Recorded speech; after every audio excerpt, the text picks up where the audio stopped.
मैं Priyanka is describing the topic communication skills, या फिर इसको हम संप्रेषण कला भी बोल सकते हैं। संप्रेषण कला या फिर कम्युनिकेशन स्किल्स क्या होते हैं? जब कोई भी दो या फिर दो से अधिक व्यक्ति आपस में बातचीत करते हैं और उनके अंदर जो बातचीत करने की कला होती है कि वो अपने आइडियाज़ को वहाँ पे शेयर कर सकते हैं, उसी को हम कम्युनिकेशन स्किल्स बोलते हैं। कम्युनिकेशन यानी कि जो हमारे क्या संप्रेषण जो है उसका ऑर्गेनाइजेशन, यानी कि वो कहाँ से उसकी उत्पत्ति हुई है, कम्युनिकेट शब्द से उसकी उत्पत्ति हुई है। जो संप्रेषण है वो क्या है, लैटिन भाषा का शब्द है जिसको हम कम्युनिकेट बोलते हैं, वहीं से इसकी उत्पत्ति हुई है, वहीं से ये उत्पन्न हुआ है। इसका अर्थ क्या है? जो भी हम बातचीत कर रहे हैं वहाँ पे लोगों का समूह है, उसके अंदर हम क्या वहाँ पे इंक्लूड हैं, उसके अंदर हमने भी भाग लिया है, ठीक है। और वहाँ पे समाचारों का भी आदान प्रदान कर रहे हैं, या तो हम उन्हें समाचार दे रहे हैं या फिर उनसे हम उनकी बातें ले रहे हैं, आइडियाज़ को वहाँ पे शेयर कर रहे हैं। और उन आइडियाज़ को शेयर करते टाइम पे हम भी वहाँ पे इंक्लूड होते हैं। इसी को हम कम्युनिकेशन कहते हैं, जब हम क्या आपस में बातचीत करते हैं और अपने आइडियाज़ को शेयर करते हैं। और ये आइडियाज़ यानी कि बातचीत करने के स्किल्स हर एक व्यक्ति के अंदर होते हैं। जो संप्रेषण है या फिर कम्युनिकेशन है उसके अंदर क्या होता है, जो भी व्यक्ति होते हैं या फिर व्यक्तियों का समूह होता है, उसके माध्यम से हम क्या कर सकते हैं, विचारों, अनुभवों और अपनी अपनी रायों एवं सूचनाओं में सहभागिता तथा उनका आदान प्रदान करते हैं। यानी कि यहाँ पे मैंने आपको 4 लोगों का समूह दिखाया है। इसके अंदर हम क्या करेंगे, जब भी हम अपने आइडियाज़ को शेयर करते हैं, किसी एक टॉपिक के ऊपर हम वहाँ पे बातचीत करते हैं, तो वहाँ पे हम जो ये समूह के माध्यम में क्या करते हैं, अपने अपने विचारों को प्रकट करेंगे। और उन विचारों को सुन के, उन आइडियाज़ को सुन के हमें क्या अनुभव हुआ, हमें क्या फील हुआ है, अपने अपने राय देंगे, अपने अपने ओपिनियन देंगे कि आपको अब उसका जब हमने क्या, मानो इसका हमने कोई आइडिया सुना है तो इसका आइडिया सुनने के बाद हमें कैसा फील हुआ है, ठीक है, हम वो उन्हें बताएंगे। और उसका आइडिया कहीं गलत तो नहीं है, उनके ऊपर हम अपने अपने भी राय देंगे कि हाँ आपका आइडिया अच्छा है या फिर आपका आइडिया बुरा है, आप अगर ये आइडिया करोगे, ये वाला काम करोगे तो इससे ऐसा हो सकता है। हम उसके ऊपर अपनी अपनी राय भी वहाँ पे देते हैं। और जो भी वहाँ पे हमें सूचना मिलती है उसके अंदर हम सहभागिता करते हैं, यानी कि जो भी वहाँ पे लास्ट में प्लान होता है उसके अंदर हम भी इंक्लूड होते हैं। और उस सूचना को, यानी कि वो जो बातें हैं, आइडिया शेयर कर रहे हैं, उनके आदान प्रदान करने में सहभागिता होना क्या कहलाता है, वहाँ पे कम्युनिकेशन स्किल्स कहलाते हैं, ठीक है। उसके बाद है शिक्षा हेतु। उसके बाद क्या, स्वास्थ्य शिक्षा हेतु संप्रेषण का क्या काम है, ठीक है। जो भी क्या हेल्थ एजुकेशन होती है, हेल्थ डिपार्टमेंट में भी कम्युनिकेशन स्किल्स की बहुत ज़रूरत होती है। हेल्थ डिपार्टमेंट में हम बिना बोले या फिर बिना इशारों के, किसी न किसी तरीके के बिना हम कभी भी हेल्थ एजुकेशन को सक्सेस नहीं बना सकते। हम बिना कम्युनिकेशन स्किल्स के हेल्थ एजुकेशन नहीं प्रोवाइड कर सकते। जब तक हमें यही नहीं पता होगा कि हमें बातचीत किस तरीके से करनी है, किस तरीके से हमें अपने आइडियाज़ को शेयर करना है, उसके बिना हम अपने हेल्थ एजुकेशन को, यानी कि स्वास्थ्य शिक्षा को बढ़ावा नहीं दे सकते। इसलिए स्वास्थ्य शिक्षा को बढ़ावा देने के लिए हमें कम्युनिकेशन स्किल्स के बारे में पता होना चाहिए, यानी कि हमें बातचीत करने के ढंग का पता होना चाहिए और अपने आइडियाज़ शेयर करने और उनके आइडियाज़ को भी अपने आप से शेयर करवाने का हमें तरीका पता होना चाहिए। इसलिए क्या, स्वास्थ्य शिक्षा हेतु संप्रेषण यानी कि कम्युनिकेशन का भी बहुत ही महत्व है। यहाँ पे हम समूह या फिर व्यक्तियों से स्वास्थ्य संरक्षण एवं उन्नति हेतु प्रेरित किया जा सकता है, यानी कि हम उनको क्या कम्युनिकेशन के द्वारा बातचीत करके उनको हम क्या गाइड कर सकते हैं कि आपको इस तरीके से अपनी हेल्थ को वहाँ पे अच्छे तरीके से मेंटेन करके रखना है। और हम लोगों को वहाँ पे हेल्थ एजुकेशन प्रोवाइड करते हैं। उसके बाद है जो यहाँ पे कम्युनिकेशन स्किल्स होते हैं वो किस तरीके से हमारे काम करते हैं, इसकी प्रोसेस होती है जिसके द्वारा हम अपने आइडियाज़ को शेयर करते हैं। प्रोसेस के अंदर क्या होता है, सबसे पहले तो जो मैसेज पहुँचाने वाला होता है, यानी कि एक सेंडर होता है। जैसे मुझे कुछ बात आपको बतानी है तो वहाँ पे मैं क्या हूँ, सेंडर हूँ, ठीक है। मैं प्रियंका क्या हूँ, वहाँ पे सेंडर हूँ, ठीक है। अब मैंने आपको कुछ समझाना है, कुछ बताना है, मैं अपने आइडिया शेयर करना चाहती हूँ, तो उसके लिए मैं पहले यहाँ पे लिखूँगी या फिर मैं उनको बोलूँगी, एनकोड करूँगी। मैं उनको पहले क्या लिखूँगी या फिर बोलूँगी, जिस भी तरीके से मैं बताना चाहती हूँ। अब जैसे मैं वीडियो के द्वारा आपको बताना चाहती हूँ तो पहले तो मैं वहाँ पे अपने आइडियाज़ को लिखूँगी। जैसे मैंने यहाँ पे लिख रखा है अपना मैसेज, मैंने पहले ही बता रखा है कि मैं आपको क्या बताना चाहती हूँ, कौन से मैं आइडियाज़ आपको शेयर करना चाहती हूँ। उसके बाद आता है चैनल। चैनल के बाद, चैनल के अंदर क्या आता है, यानी कि किस प्रोसेस के द्वारा मैं आप तक अपने आइडियाज़ को पहुंचाऊंगी। जैसे यूट्यूब के माध्यम से या फिर नेटवर्क के माध्यम से मैं अपने आइडियाज़ को, जो भी मैसेज मैं आपको पहुंचाना चाहती हूँ वो मैं आप तक पहुंचाऊंगी, या फिर व्हाट्सअप के तरीके से, जिस भी तरीके से मैं अपने आइडियाज़ को वहाँ पर आपसे शेयर करूँगी, ठीक है, वो होंगे वहाँ पर। उसके बाद जो मेरा मैसेज है वो मेरा आप तक पहुंच जाता है, यानी कि मैं उसको आप तक पहुंचाऊंगी, जैसे डाकघर के द्वारा, पोस्ट ऑफिस के द्वारा, जिस भी तरीके से मैं अपना मैसेज आप तक पहुंचाना चाहती हूँ, मैं अपने मैसेज उसी तरीके से आप तक पहुंचाऊंगी, ठीक है। और पहुंचाने के बाद मेरा मैसेज आप तक पहुंच जाता है। आप क्या हो, रिसीवर हो, यानी कि मैसेज को लेने वाले। देखो मैं आपको मैसेज देने वाली, तो आप कौन हो, रिसीवर हो, जो कि मेरे मैसेज को वहाँ पे लोगे, ठीक है। और जब मेरा मैसेज आप तक पहुँच जाता है, जो मैं आपको बताना चाहती थी, समझाना चाहती हूँ, पढ़ाना चाहती हूँ, कुछ भी बात वहाँ पे है, तो मेरा मैसेज आप तक पहुँचा जाता है। और पहुँचने के बाद मुझे ये कैसे पता चलेगा कि आप तक मैसेज पहुंच चुका है?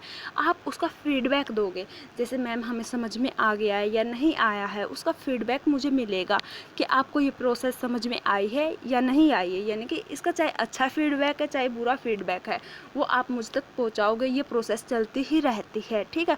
और इसी को हम क्या है, कम्युनिकेशन प्रोसेस बोलते हैं। उसके बाद क्या है, देखो एक बार और फिर से मैं करवा देती हूँ। सबसे पहले तो क्या होता है, यहाँ पे जो भी मैसेज पहुँचाने वाला होता है, यानी कि मैं, ठीक है। एक तरह से यहाँ पे हमने अपना ही एग्जांपल लिया है, तो यहाँ पे क्या, मैंने आपको कोई मैसेज पहुँचाया, उसके लिए मैं पहले उसको लिखूँगी, मैसेज को लिखूँगी, या फिर किसी भी तरीके से, जिस भी तरीके से मैं उनको बोल को बताना चाहती हूँ, इशारों से बताना चाहती हूँ, तो मैं वो इशारे वहाँ पे करूँगी, ठीक है। उसके बाद मैं किस तरीके से आमने सामने आपको कोई मैसेज देना चाहती हूँ, आमने सामने आपको कुछ बात बताना चाहती हूँ, आमने सामने आपके आइडियाज़ शेयर करना चाहती हूँ, डायरेक्ट इनडायरेक्ट, वहाँ पे कौन सा मेरा मेथड है, मैं वो यहाँ पे देखूँगी, ठीक है।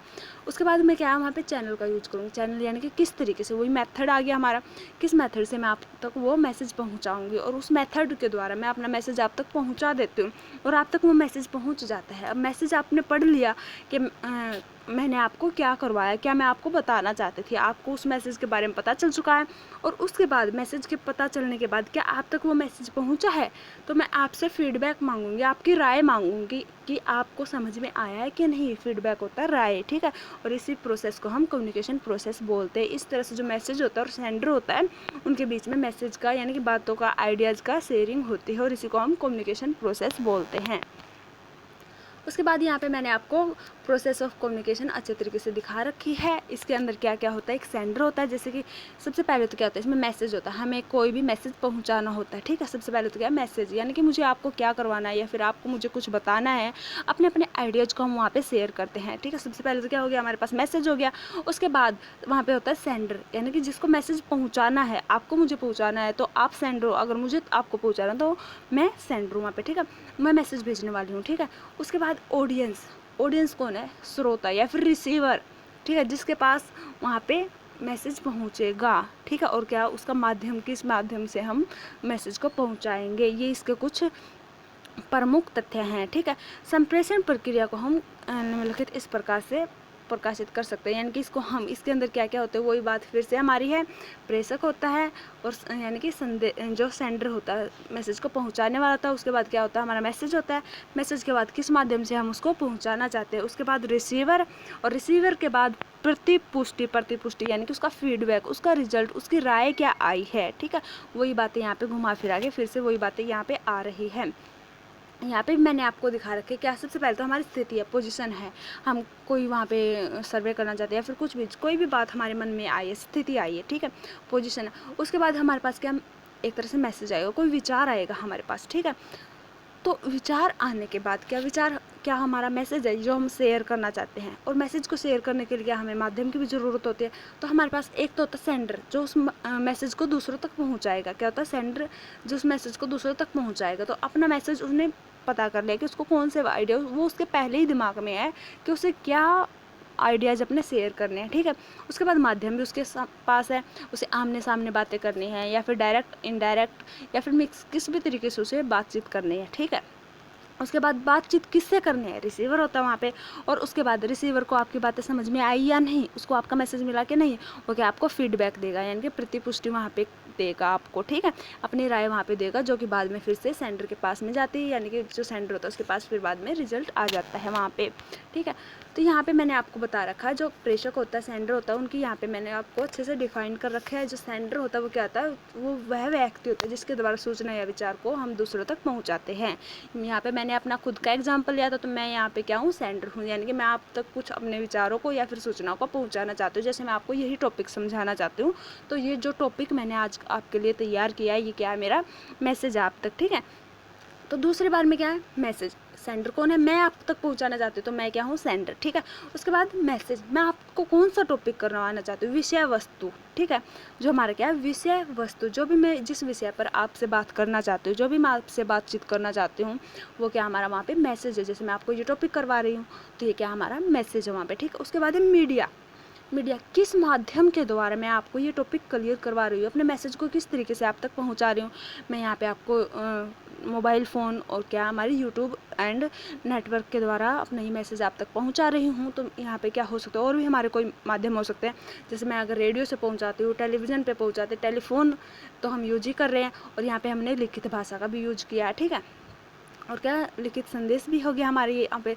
और हमारे शारीरिक हाव भाव, यहाँ पे हम शारीरिक हाव भाव को नहीं दर्शा सकते क्योंकि हम आमने सामने नहीं हैं। ठीक है, तो ये कुछ क्या हमारे संप्रेषण के माध्यम है, यानी कि जिस माध्यम से हम अपने मैसेज को आप तक पहुँचाना चाहते हैं। जैसे हमने क्या है, हमारा माध्यम क्या है, टेलीफोन, यूट्यूब एंड नेटवर्क। ठीक है, तो इनके द्वारा मैं आपको अपना मैसेज पहुंचा रही हूँ, यानी कि मेरा मीडिया क्या है, टेलीफोन, यूट्यूब एंड नेटवर्क, इनके द्वारा मेरा मैसेज आप तक पहुंच जाएगा। और मैसेज पहुंचने के बाद, यानी जो माध्यम है उसके द्वारा मेरा मैसेज आप तक जाएगा। ठीक है, उसके बाद आप तक पहुंच जाता है तो आप कौन हो, रिसीवर।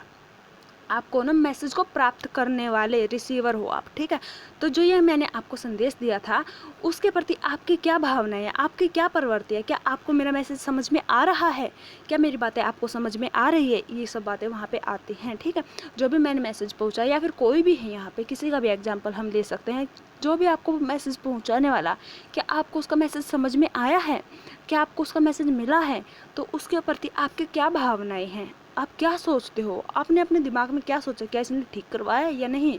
जो भी आप सोचते हो आपके पास, यानी कि वो मैसेज पहुंच गया है जिसके पास मुझे पहुंचाना था। मुझे कहाँ तक पहुंचाना था, रिसीवर तक। ठीक है, और उसके बाद मुझे ये भी रहेगा कि पता नहीं मेरा मैसेज पहुंचा होगा कि नहीं पहुंचा है। मुझे ये एक तरह से अपने अंदर ही ऐसी बातें फील होंगी कि पता नहीं उसके पास पहुँचा कि नहीं पहुँचा। ये बातें मेरी कब दूर होंगी, जब आप अपना क्या रिजल्ट वहाँ पे दोगे, जब आप मुझे फीडबैक दोगे। ठीक है, जब आप अपनी राय को मुझे वापसी बताओगे, यानी कि मैंने आपको तक मैसेज पहुंचाया, फिर आप मुझ तक अपना मैसेज पहुंचाओगे, यानी कि मुझे फीडबैक दोगे। ठीक है, यानी कि जैसे मैं आपको व्हाट्सएप पे अपनी वीडियो बताती हूँ या फिर यूट्यूब पे अपनी वीडियो बताती हूँ, तो आप कमेंट करके या फिर मुझे मैसेज करके अपने फीडबैक मुझे दोगे कि हाँ हमें समझ में आया है या नहीं आया है। वहाँ पे अपना फीडबैक मुझे वहाँ पे प्रोवाइड करोगे। जो प्राप्तकर्ता होता है, यानी कि आप हो, आप क्या रिसीवर हो। ठीक है, ये उसका उत्तर होता है, ये क्या होता है, उसका उत्तर होता है कि संदेश सही रूप से पहुंचा है या नहीं। इसकी प्रतिपुष्टि आवश्यक होती है कि हाँ मुझ तक संदेश पहुंच चुका और मुझे आपका समझ में आ चुका है। ठीक है, तो ये होती है हमारी कम्युनिकेशन की प्रोसेस। कम्युनिकेशन प्रोसेस के अंदर कौन कौन होता है, सबसे पहले सेंडर के बाद क्या होता है, जो भी हमारा मैसेज होता है, मैसेज, और मैसेज के बाद हमारा जो भी माध्यम होता है, मीडिया, और मीडिया के बाद रिसीवर, जो भी उसको रिसीव करने वाला होता है, रिसीवर के बाद उसका फीडबैक उसका रिजल्ट क्या है, वो क्या उसको मैसेज मिल गया है या नहीं, और फीडबैक के बाद फिर से किसके पास जाएगा, सेंडर के पास। और यही प्रोसेस हमारी चलती रहती है जिसको हम कम्युनिकेशन प्रोसेस बोलते हैं। उसके बाद है जो कम्युनिकेशन है उसके पर्पज क्या हैं, क्यों हमने कम्युनिकेशन का यूज़ किया है, संप्रेषण का महत्व क्या है। आपने अपने आइडियाज़ को शेयर करना चाहते हैं, सबसे मेन तो इम्पोर्टेंट तो यही बात है कि अपने आइडियाज़ को हम शेयर करना चाहते हैं। इसके द्वारा हम क्या करते हैं, स्वास्थ्य संबंधी सूचनाओं का आदान प्रदान करते हैं, यानी कि हेल्थ से रिगार्डिंग अगर कोई भी वहाँ पे सूचना है, जैसे अभी कोरोना की ही चली हुई है, तो कोरोना के बारे में हम आपसे बातचीत करेंगे और ये भी देखेंगे कि कहाँ पर कितने वहाँ पे पेशेंट वहाँ पे कोरोना के हैं, किस तरीके से हमें बचना है, किस तरीके से हमें प्रिकॉशंस का यूज करना है। इन सब बातों का हम पता किस तरीके से लगा सकते हैं, कम्युनिकेशन के द्वारा। और कम्युनिकेशन का माध्यम क्या होगा, कुछ आपसी लोग ही होंगे और कुछ हमें टेलीफोन से, कुछ टीवी से, रेडियो से, इन सब चीज़ों से, यानी कि इन माध्यमों से हम तक ये मैसेज पहुंचता है कि हमें किस तरीके से वहाँ पे प्रिकॉशंस करने हैं, और फिर हम उनका प्रिकॉशंस करते हैं। यानी कि स्वास्थ्य संबंधी सूचनाओं का आदान प्रदान हम इसके द्वारा कर सकते हैं। और जब स्वास्थ्य कर्मी होते हैं उनको इस तरीके से वहाँ पे सहयोग भी मिलता है और समन्वय और प्रेरणा भी उत्पन्न करते हैं। वही मैंने आपको कोरोना का एग्जाम्पल दिया, तो इसके अंदर क्या हम जो भी स्वास्थ्यकर्मी होते हैं, जैसे डॉक्टर हैं, नर्सेज हैं, वो हमारा सहयोग दे रहे हैं वहाँ पे। ठीक है, हमारे साथ हैं, और इस तरह से वो क्या वहाँ पे समन्वय बनाए हुए हैं, यानी कि हमारे साथ ही वो मिलके काम कर रहे हैं और हमें भी उनके साथ में ही मिलके काम करना। और इस तरीके से वो हमारे अंदर वहाँ पे प्रेरणा को जागरूक कर रहे हैं, हमारे अंदर वो क्या है, हमें एक तरह से एजुकेट कर रहे हैं, हमें नॉलेज प्रोवाइड कर रहे हैं, ताकि हम अपनी हेल्थ को वहाँ पे सुधार कर रख सके, यानी कि अपनी हेल्थ को वहाँ पे मेंटेन करके रख सके। ठीक है, इन सब में कौन वहाँ पे हमारी हेल्प करता है? कम्युनिकेशन, यानी कि जब हमें उनके आइडियाज़ के बारे में पता चलेगा। ठीक है, तो इस तरह से जो कम्युनिकेशन है वो क्या करती है? हमारे स्वास्थ्य संबंधी सूचनाओं का आदान प्रदान करती है, और जो स्वास्थ्य कर्मियों का है, जो स्वास्थ्य कर्मी जैसे डॉक्टर, नर्सेज, उनका भी सहयोग करती है, और हमारे अंदर भी क्या, प्रेरणा को उत्पन्न करती है। और जो स्वास्थ्य कार्यक्रम होते हैं, जैसे कोई भी कार्यक्रम है, कहीं पर भी कोई कैंप लगता है, उसमें क्या है, जनता की कितनी भागीदारी, कितने लोग अपने आप को कोरोना से बचाना चाहते हैं, कितने लोग अपने घरों में रुके हुए, जो हमें हिदायतें दी गई हैं, कितने लोग उसके बारे में अपने, यानी कि उसको मेंटेन करके रख रहे हैं। यानी कि इसके अंदर जनता की भागीदारी बहुत ज़रूरी है। जब तक जनता इसके अंदर भागीदारी नहीं लेगी तो अकेले जो स्वास्थ्य कर्मी है वो अपना काम नहीं कर सकते। यानी कि वही बात है, उन्हें भी, जो हम जनता, हमें भी अपने जो रिप्लाई है वो देने होंगे वहाँ पे। ठीक है, उसके बाद के स्वास्थ्य नीतियों, क्रियाओं, गतिविधियों का प्रचार करना तथा अफवाहों का निराकरण करना। यानी कि हमें जो भी स्वास्थ्य की नीतियां हैं, जो भी वहाँ पे काम है, उनकी गतिविधियों का हमें प्रचार करना है कि आपको कोरोना से बचना है। यहाँ पे मैंने सिर्फ एग्जाम्पल ले रखा कोरोना का, यहाँ पे हमारी दूसरी बातें भी हो सकती हैं। ठीक है, तो स्वास्थ्य, जो भी हमारे स्वास्थ्य के लिए नीतियाँ बनाई गई, जैसे लॉकडाउन लगाया था। ठीक है, और जो हमारा काम करने का तरीका है, जैसे सोशल डिस्टेंसन रखनी है हमें। ठीक है, जो गतिविधियाँ, उनका प्रचार हम ज़्यादा से ज़्यादा करेंगे कि मास्क लगाना है, सैनिटाइजर से अपने हाथ धोने हैं। ठीक है, इन सब का हम ज़्यादा से ज़्यादा प्रचार करेंगे, अपने अपने आइडियाज़ को उन तक शेयर करेंगे, और वहाँ पर अफवाहों का निराकरण करेंगे। जैसे कई बार कह देते हैं कि ऐसे ही फैल जाता है कोरोना, तो क्या है, वहाँ पर लोग आपसे टच भी करने से वहाँ पर डरते हैं। तो कोरोना तभी होता है जब हम किसी कोरोना पेशेंट के टच में जाते हैं। ठीक है, इसलिए अगर हम वहाँ पे प्रिकॉशंस का यूज करते हैं तो हम कोरोना से बचे रह सकते हैं। कई बार ये बीच में एक अफवाह ये भी आई थी कि हवा के द्वारा कोरोना फैलता है, तो हवा के द्वारा फैलने वाली बात क्या थी? वहाँ पे अफवाह थी। तो इन अफवाहों का हमें वहाँ पे निराकरण करना है, यानी कि अफवाहें वहाँ पे नहीं फैलानी है और उनको फैलने से रोकना होगा। ठीक है, और इस तरह से हमें क्या, जनसंपर्क भी बनाए रखने होंगे। ये नहीं है कि वहाँ पर हमें मिलना जुलना नहीं है, सोशल डिस्टेंसन रखनी है तो हम वहाँ पर मिलेंगे जुलेंगे नहीं। ठीक है, वहाँ पर हमें मिलना जुलना नहीं है, लेकिन हमें जो दूसरे माध्यम है, जैसे टेलीफोन है, मोबाइल फ़ोन, जैसे क्या हो गया हमारा मोबाइल फ़ोन है, टीवी है, और कोई जो दूसरे माध्यम है, उनके द्वारा हम अपने संपर्क को वहाँ पे बनाए रख सकते हैं। ठीक है, इस तरह से हम क्या, स्वास्थ्य रिकॉर्ड का अनुरक्षण एवं सही रिपोर्ट प्राप्त कर सकते हैं। देखो, हम अफवाहें नहीं फैलाएंगे और हमें पेशेंट्स का सही तरीके से पता होगा। ठीक है, हम वहाँ पे गलत रिपोर्ट नहीं करेंगे, तो इस तरह से हम स्वास्थ्य रिकॉर्ड को अच्छे तरीके से वहाँ पे मेंटेन कर पाएंगे, और वहाँ पे हमें क्या, जो असली और सही रिपोर्ट है वो हमें वहाँ पे मिल जाएगी। ठीक है, और जो जनता है और कर्मी है, उनसे क्या, हमें फीडबैक मिलेगा कि आप जो प्रिकॉशंस यूज़ कर रहे हैं, आपको उससे कितना फ़ायदा हुआ है। क्या आपको लॉकडाउन से फ़ायदा हुआ है? हाँ, हमें फ़ायदा हुआ है। ठीक है, वो क्यों? अगर जो हमारी गवर्नमेंट है वो लॉकडाउन नहीं लगाते और सोशल डिस्टेंसन को मेंटेन नहीं रखती, तो अब तक बहुत ज़्यादा पेशेंट हो चुके होते हैं यहाँ पे कोरोना के, जिसकी क्या अब तक ट्रीटमेंट भी नहीं मिला है। इसलिए क्या है, हमें जो गवर्नमेंट ने हिदायतें दी थी कि आपको इस तरीके से प्रिकॉशंस का यूज करना है, तो उनसे हमें वहाँ पे अच्छे रिजल्ट देखने को मिले हैं। ठीक है, वहाँ पे हम अपना फीडबैक देंगे, अच्छा रिजल्ट मिला है या फिर बुरा रिजल्ट वहाँ पे मिला है। ठीक है, अगर हमें कभी कभी अगर किसी को कोरोना हो जाता है तो वो उसके लिए उसने कौन से प्रिकॉशंस अपने तोड़े हैं, ठीक है, उसने कौन से प्रिकॉशंस मेंटेन नहीं किए, वो भी हमें बताने होते हैं। हम कहीं बाहर गए हैं या फिर किस कारण से हमें कोरोना हुआ, वो भी हमें वहाँ पर बताना होता है, अपना फीडबैक वहाँ पर देना होता है। ठीक है, उसके बाद स्वास्थ्य शिक्षा को प्रभावी बनाना, और इस तरह से हम क्या, हेल्थ एजुकेशन ज़्यादा से ज़्यादा प्रोवाइड करेंगे कि हाँ, किस तरीके से हम बीमारियों से बचे रह सकते हैं और किस तरीके से हमें वहाँ पे प्रिकॉशंस यूज करने हैं। अगर कभी बीमारी हो भी जाती है तो हमें वहाँ पे घबराना नहीं है, हमें क्या, उसको ट्रीटमेंट दिलवाना होता है और उसको साइकोलॉजिकल सपोर्ट देना होता है। ठीक है, और इस तरीके से हम कम्युनिकेशन के द्वारा उनको साइकोलॉजिकल सपोर्ट भी देते हैं, और पेशेंट को वहाँ पे जो उसकी हेल्थ अगर वहाँ पे ख़राब हुई थी तो उसको भी हम ट्रीट कर सकते हैं कम्युनिकेशन के द्वारा ही।